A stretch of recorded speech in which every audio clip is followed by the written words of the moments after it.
हृदय आराध्य भगवान श्री राधा माधव मंच पर आसीन हमारे अत्यंत परम प्रिय, जिन्होंने बहुत परिश्रम करके श्रीमद् भागवत के एक एक अक्षर का, एक एक पद का, एक एक अध्याय का और प्रसंगों का सम्यक अध्ययन किया और उसके बाद श्रीमद् भागवत की इस व्यास गद्दी की मर्यादा को रखते हुए केवल मूल विषय पर चलते हुए श्लोकों के साथ साथ, क्योंकि आजकल कथाएं कम और अन्य प्रसंग, कोई भक्तमाल सुनाने बैठ जाता है, कोई और कोई कथा लेकर के बैठ जाता है, अन्य कथाओं की भागवत में आवश्यकता नहीं है। ये भागवत का अपमान है। भागवत का किसी पुराण से भी उदाहरण देना भागवत का अपमान है, जैसे किसी कलेक्टर का चपरासी से उदाहरण देना। ये भागवत पुराणों में सम्राट है। श्रीमद् भागवत सभी पुराणों में श्रेष्ठ हैं और श्रीमद् भागवत में सभी पुराण समाये हुए हैं, सभी वेद समाये हुए हैं। जितने भी धर्म शास्त्र हैं, जितने भी सिद्धांत हैं, वह सब श्रीमद् भागवत में समाये हुए हैं। श्रीमद् भागवत का उदाहरण श्रीमद् भागवत से ही देना समीचीन होता है। अभी अभी आप जो प्रसंग सुन रहे थे, भगवान की लीलाओं के बड़े अद्भुत प्रसंग हैं। भगवान श्री कृष्ण की जो लीलाएं बड़ी अद्भुत हैं, सुनने में भी रोचक हैं, बोलने में भी बड़ी सरस हैं और जीवन के वास्तविक लक्ष्य को प्राप्त कराने वाली है।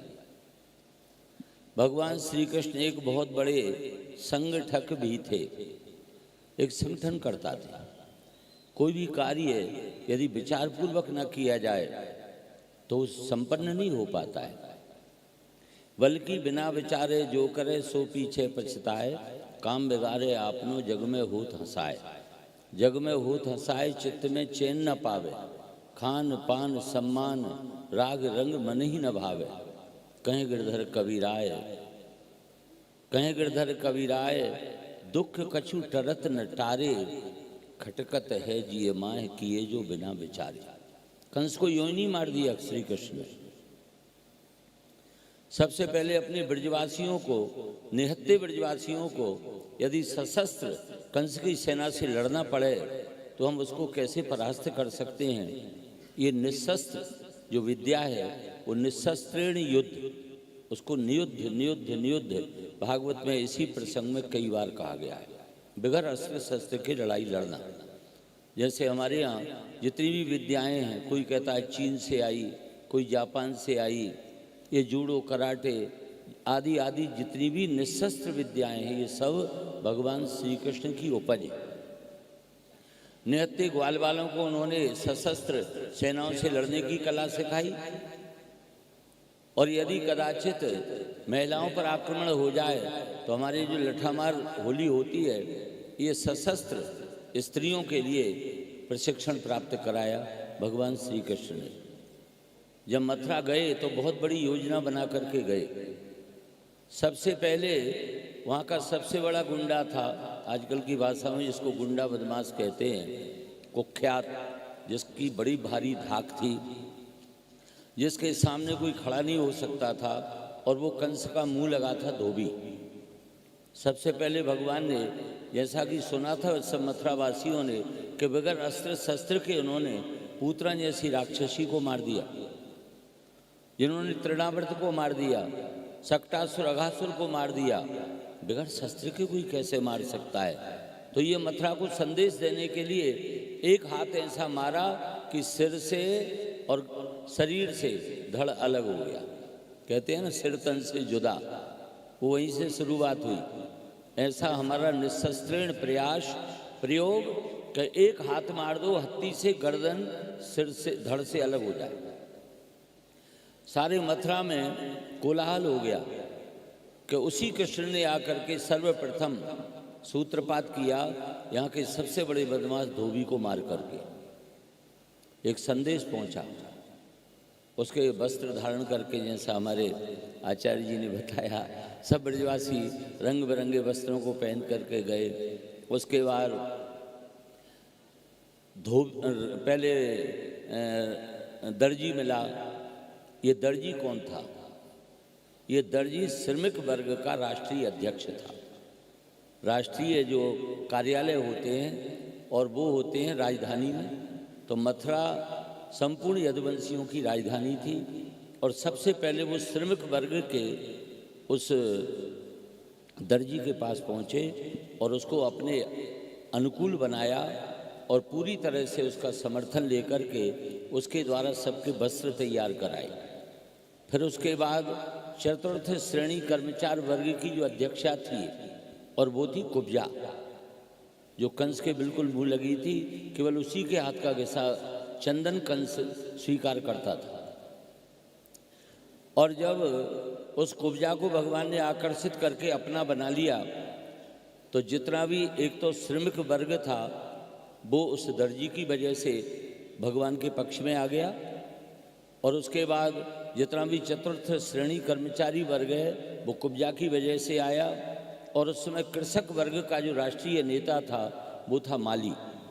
और भगवान उस सुदामा माली के यहाँ पहुँचे और उसको अपने अधीन करके अपने अनुकूल बना करके उन्होंने जितने भी ये संगठन थे इन सबको पहले अपने अनुकूल बनाया, कहीं ये प्रतिकूल ना हो जाएं, हमारे ब्रजवासी किस किस से लड़ेंगे। फिर पहुँचे कहाँ पर, जहाँ धनुष रखे हुए थे। धनुष रखने का मतलब है शस्त्रागार, और वहाँ तीनों अनीकी सेनाओं की बड़ी गंभीर बैठक चल रही थी। और भगवान ने जैसे गुरिल्ला युद्ध करते हैं अपने सेनानियों को लेकर के अचानक ऐसा धावा बोला तो उनको सबको अपने काबू में कर लिया। जितने भी सशस्त्र वहाँ पर सैनिक बाहर खड़े हुए थे उनको पलक झपकते इन ग्वाल वालों ने उसने शस्त्र जो विद्या आपने सीखी थी अपने काबू में कर लिया उनको। और जब तीनों सेनानायक भगवान के कब्जे में आ गए, उन्होंने हाथ खड़े कर दिए, आत्मसमर्पण कर दिया, उन्होंने स्वीकार किया कि भगवान हमारे सैनिक हाथ में हथियार लेकर तो खड़ी रहेंगे परंतु आपकी तरफ किसी का हथियार उन्मुख नहीं होगा। इसीलिए भगवान ने कंस को मारा। उस समय ऐसी कोई परिस्थिति नहीं बनी कि वहाँ लोग बाग सामूहिक वहाँ विरोध करते, और भगवान ने जाकर के कुबलिया पीड़ हाथी को मार करके जो 1000 हाथियों के समान बलवान था, अपने बल का अपने पराक्रम का सम्यक संदेश, अपनी कूटनीति का राजनीति का सम्यक संदेश भगवान श्री कृष्ण ने मथुरावासियों को दिया। और अंततो गत्वा यह जो समस्त जितने भी आतंक जहाँ से निःसृत हो रहे थे उसके मूल कंस को जाकर के भगवान ने बिगर अस्त्र शस्त्र के ही उसका भी संहार किया और सारे मथुरावासियों को और संसार को संदेश दिया कि निशस्त्र भी युद्ध जीता जा सकता है सशस्त्र सेनाओं से। ऐसी परम पावन कथा है भगवान श्री कृष्ण की, जो भोग भी देती है, मोक्ष भी देती है, आनंद भी देती है और हमारे जीवन को धन्य धन्य बनाती है। आप सब बड़े भाग्यशाली हैं कि हमारे महाराज श्री के आवाहन पर भगवान की लीला भूमि श्री धाम वृंदावन में पधारे। आपका परम सौभाग्य, एक तो लीला भूमि वृंदावन, यमुना पुलिन, बांके बिहारी जी का सानिध्य, राधा रानी की असीम अनुकंपा, और यहाँ पर ये 12 महीने में जो सबसे बड़ा महीना है उसका नाम है ज्येष्ठ। ज्येष्ठ माने बड़ा, तो जो 12 महीने में ज्येष्ठ सर्वश्रेष्ठ महीना है और उसमें भी पुरुषोत्तम मास, ऐसी सुंदर पवित्र वेला में आप हमारे सभी शास्त्रों के विद्वान आचार्य से कथा श्रवण कर रहे हैं। ये जरूर आपके जन्म जन्मांतरों के पुण्यों का संस्कार है। ऐसी सुंदर दिव्य अमृतमयी कथा आपको प्राप्त हो रही है। मैं भगवान से प्रार्थना करूंगा कि इस कथा का जिन्होंने आयोजन किया है उनका समस्त परिवार समृद्ध और सुखी रहे, भक्ति धारा उनके जीवन में बहती रहे। उनके आवाहन पर जितने भी उनके परिजन आए हैं, प्रियजन आए हैं या अन्य जो भी श्रोत्री वृंद हैं और हमारे जो संगीत के आचार्य गण हैं, हमारे विद्वज्जन हैं, इन सभी की मनोकामना भगवान के चरणों में, राधा रानी के चरणों में, यमुना महारानी के चरणों में, भागवत भगवान के चरणों में, गिरिराज भगवान के चरणों में प्रार्थना है। इन सब की मनोकामनाएं पूर्ण हों, सदैव सब सुखी रहें, धन्य धान्य से समृद्ध रहें और भक्ति भागीरथी में गोता लगाते रहें। मैं आचार्य जी के प्रति इनकी देश विदेशों में यह जो अमृतमयी सुंदर कथा है यह सभी को प्राप्त हो, सभी को सुलभ हो, ये दिन दूनी रात चौगुनी कथाओं के माध्यम से